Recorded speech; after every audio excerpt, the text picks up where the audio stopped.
The Grand Meridian Hotel was the city's most luxurious and prestigious establishment. Its 45-story tower glittered with golden lights at night.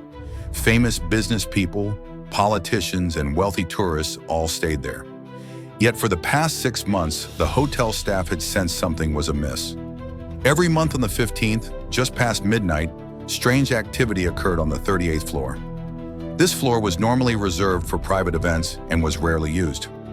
One night, housekeeper Maria was delivering cleaning supplies to the 38th floor when she heard odd noises, conversations, but not ordinary ones. Arguments, shouting, and then, was that a gunshot? Panicked, Maria reported it to security. The hotel's head of security checked the floor, but the rooms were empty. "You must be tired," they told Maria. But she insisted. She had seen something else, fresh blood streaks on the wall of one of the rooms. Fearing scandal, management tried to cover it up, but Maria refused to back down and went straight to the police. At first, the authorities were skeptical. However, after reviewing hotel records, they discovered a strange detail. Every month on the 15th at 11 p.m., the 38th floor had multiple bookings, 12 rooms simultaneously, all under the same credit card. But the cardholder's identity was fake. With only 3 days until the next 15, the police called in a SWAT team. Lieutenant David Warner established a covert operations center on the 36th floor. "Here's the key," Warner told his team. "If this is really a criminal organization, they will have escape plans. We need to control every exit." The team split into 4 units. Alpha Team, 36th floor, Main Strike Force. Bravo Team, lobby and main entrance. Charlie Team, service exits and parking garage. Delta Team, roof and helipad. On the evening of the 15th at 10:30 p.m., luxury cars began arriving at the main entrance. Oddly, all the passengers hid their faces. Hats, sunglasses, at night, scarves. 12 people arrived in separate vehicles, all heading straight to the 38th floor. Elevator logs confirmed every one of them stopped at the 38th floor. By 11:15 p.m., lights were flickering on in the rooms. Within 10 minutes, all 12 rooms were illuminated. Warner's technical specialist activated a high-sensitivity audio device. Strange sounds emerged: music, laughter, clinking glasses. It sounded like a luxury party. At midnight, everything went silent. Then a man's voice rang out in English.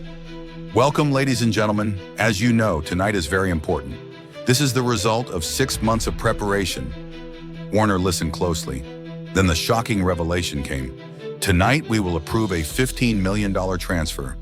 The product is ready. The buyers are waiting. Tomorrow at this time, we will all be rich." Warner's heart raced. This was a criminal organization meeting.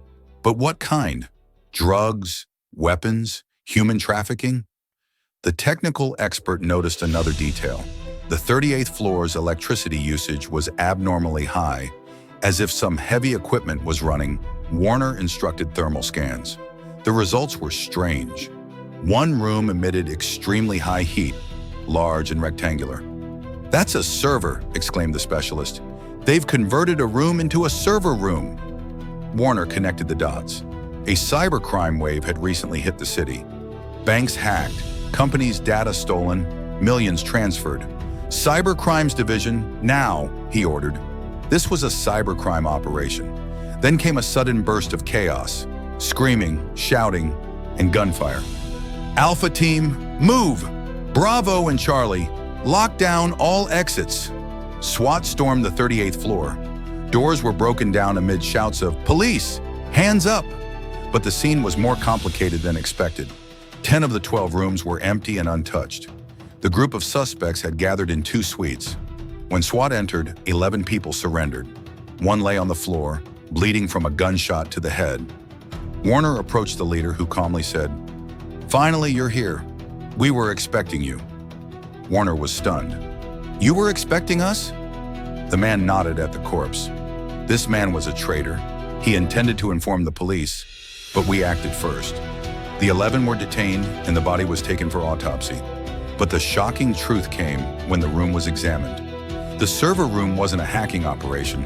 It was an illegal online casino. Dozens of laptops, tablets, and devices stream live gambling games to thousands of players worldwide. Over 6 months, the group had been counting monthly revenue millions, developing new platforms, dividing profits, and using the hotel's secure internet for operations. The hotel management was unaware. The group had secretly hacked the hotel's internet infrastructure. Interrogations revealed the operation's international reach.